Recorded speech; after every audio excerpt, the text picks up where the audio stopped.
William, agora existem situações, por exemplo, um dono da empresa, o pai tem um perfil X e um filho Y, o outro Z. Então, e tem que unir esses três perfis de uma maneira com que a empresa consiga andar com as suas próprias pernas durante um bom tempo. Como que um pai pode trabalhar dessa maneira, com tantos perfis diferentes, mas numa visão única? Tá. Eu vou fazer um exercício com vocês assim. Digamos que se eu fosse contratar uma pessoa, um funcionário, um gerente, um diretor para minha empresa, eu teria que contar a história dessa empresa para esse diretor, para falar com ele, olha, a nossa cultura é essa aqui, ó. Né? Nós acreditamos, nossa visão é chegar em tal época faturando não sei o quê.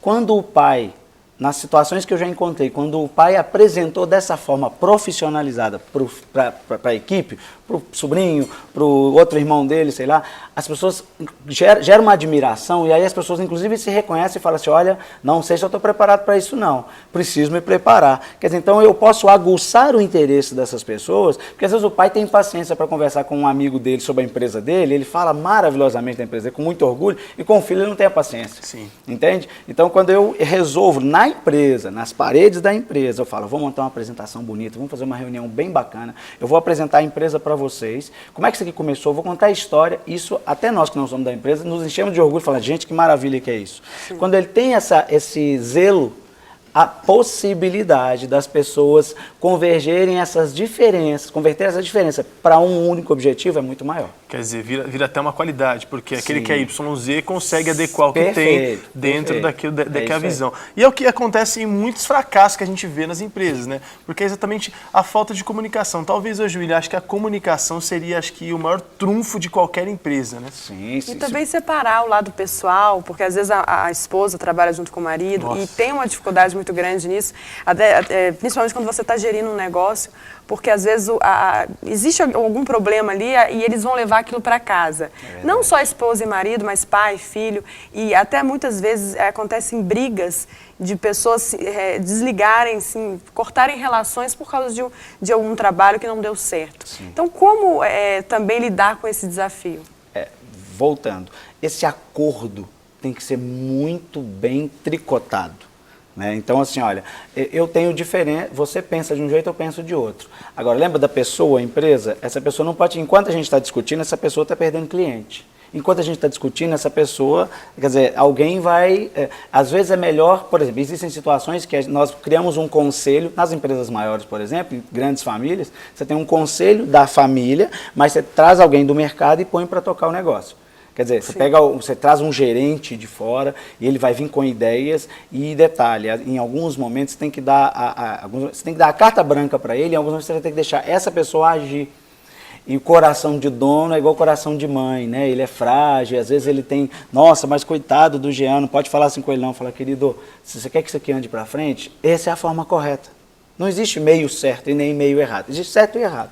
Então, quando a gente tem que ter maturidade para saber separar essas coisas. Isso. Então, o mais difícil é as pessoas saberem separar. Meu marido está falando comigo, meu pai está falando comigo, mas eu estou te falando para o seu bem. É difícil ter essa maturidade. Sim. Bom, a gente está com uma participação ao vivo com a gente, que a Neuza está falando aqui de Belo Horizonte. Parece que ela tem um negócio familiar e quer perguntar para você, William. Neuza, bom dia, seja bem-vinda. Alô? A paz do Senhor, Neuza. Fique à vontade, seja bem-vinda. Tudo bem? Tudo bem, e você? O que eu estou querendo saber é o seguinte, porque meu marido, nós temos uma pequena empresa, um estacionamento. Estamos começando. Empresa de quê? Meu filho foi trabalhar com a gente. Então, assim... Estacionamento? É um estacionamento, E ele... Entendeu? E agora, no momento, a gente está precisando, meu marido está querendo entregar o estacionamento para o meu filho, que meu filho acha que meu marido não consegue fazer as coisas, meu marido direitos, entendeu? Assim, tudo, e meu marido está querendo entregar para ele, para ver se ele consegue administrar. Mas a gente está muito inseguro de fazer isso, eu estou precisando de ajuda, não sei onde que eu procuro. Estou procurando de Deus, é claro, em primeiro lugar. Tá. Qual que é a idade do seu filho? Meu filho tem 33 anos. 33?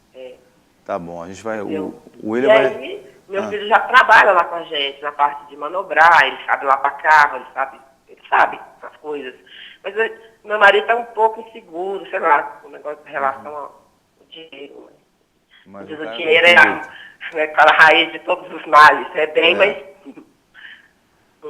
E aí, o que vocês podem me ajudar? Eu posso procurar alguém aí na igreja, sei lá.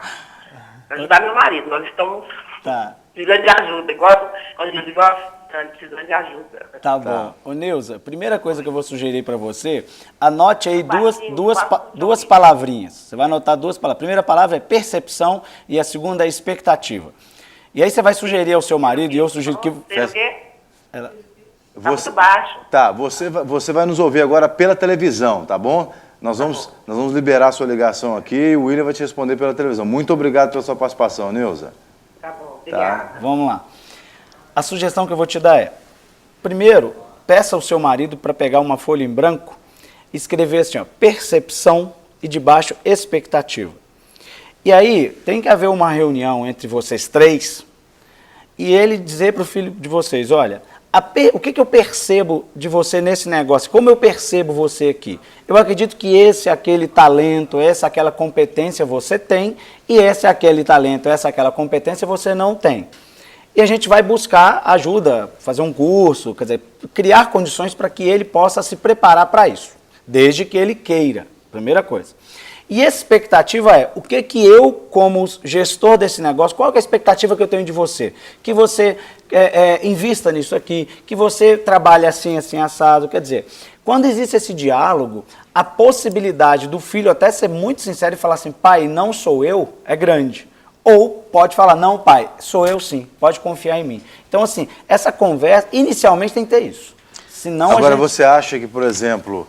Precisa fazer o caminho inverso também? O filho precisa pegar um papel em branco e escrever assim, percepção e expectativa. Ó, pai, é assim que eu te vejo. Ó, pai, minha expectativa é essa. Você acha que precisa ou não? É só quem vai receber o legado. É uma sugestão muito legal. Mas por que partir do pai? Porque é o fundador, né? Uhum. Então, assim, o DNA de uma empresa, a cultura de uma empresa é o que corre na veia do dono. Sim. Então, assim, muitas sucessões dão errado, porque, assim, o pai passa o cajado pro filho e fala assim, toca esse negócio, mas o pai não larga o osso de jeito nenhum. Não, aí o que acontece? O pai fica parecendo uma assombração andando pra dentro da empresa, aí as pessoas falam assim, não vou ter respeito de você, não, vou falar com seu pai.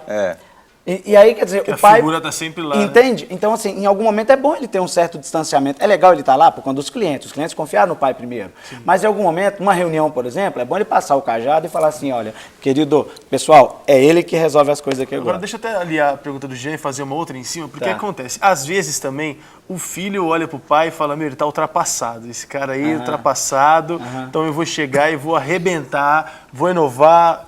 Existe também um chão para isso, né? Existe um limite para isso tudo, porque as empresas às vezes vão ao fracasso em questões de 6 meses, 7 meses, em função de uma inovação irresponsável às vezes, que é o filho querer fazer tudo de uma vez. Fala um pouco sobre isso.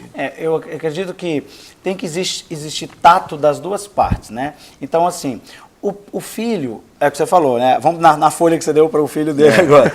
O filho vai falar, pai, é o seguinte, eu percebo que aqui a gente pode melhorar isso, isso, isso.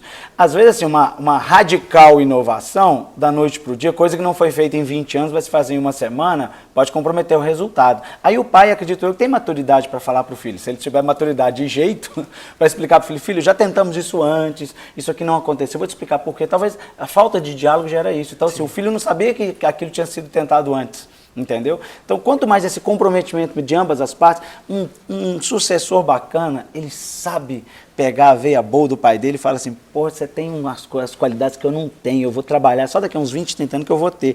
Então, assim, vamos aliar essas forças, né? Mas o sucessor precisa ser também... Ouvinte.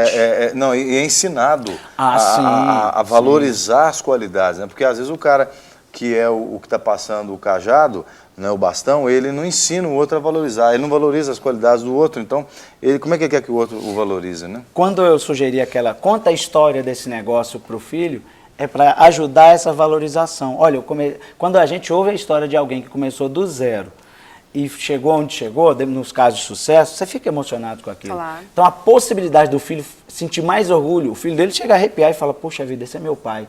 Quer dizer, ele é mais que um herói, ele é a realidade. Não, eu até achei interessante porque na fala da mãe eles estão com um certo receio. E se o filho notar essa insegurança por parte da mãe e do pai, ele também vai ficar inseguro. Você confia desconfiando de mim, pai? Né? Então isso é importante também, passar essa confiança. Sim, passar. Então, assim, se ele perceber que a coisa vai rolar e ele é a pessoa, ele fala, não tem coisa que eu estou preparado, tem coisa que não, vou fazer um curso, vou me gerar essa competência para atuar. Isso aí. Então quer dizer que, só recapitulando aqui para a Neuza e para todo mundo que tem negócio de família, a folhinha branca, 2 palavras, percepção e expectativa, e deixa o pau quebrar. Né? Vamos conversar, que é o melhor dos remédios nessa hora. Não, no bom sentido, gente. Não leva literal tudo que eu falo. Bom, acho que foram essas perguntas, William. A gente quer te agradecer demais pela participação de hoje. Eu queria que você deixasse seus contatos. Acho que você tem muito a passar, tem muita gente que assiste o programa. Talvez tenha alguma coisa mais que você queira falar aí, alguma dica a mais, fica à vontade. Inclusive, se você conhecer também, até acho importante, algumas empresas que se interessem em algum tipo de treinamento. Existe algum tipo de treinamento para empresas familiares, mais direcionado? Vou citar de novo. Vocês foram lá e fizeram uma matéria, o Sebrae. É a casa do empreendedorismo brasileiro. Então, assim, o meu site é williamcaldas.com.br. Lá tem todos os contatos, tá? williamcaldas.com.br. Se precisar de alguma dica, entra lá, vai no contato, deixa um e-mail, que a gente responde o e-mail, entendeu? Tem um Twitter também, né? @wcaldasbh. Se precisar do contato do Sebrae, eu posso direcionar também lá para o Sebrae, tá? Vai ser um prazer.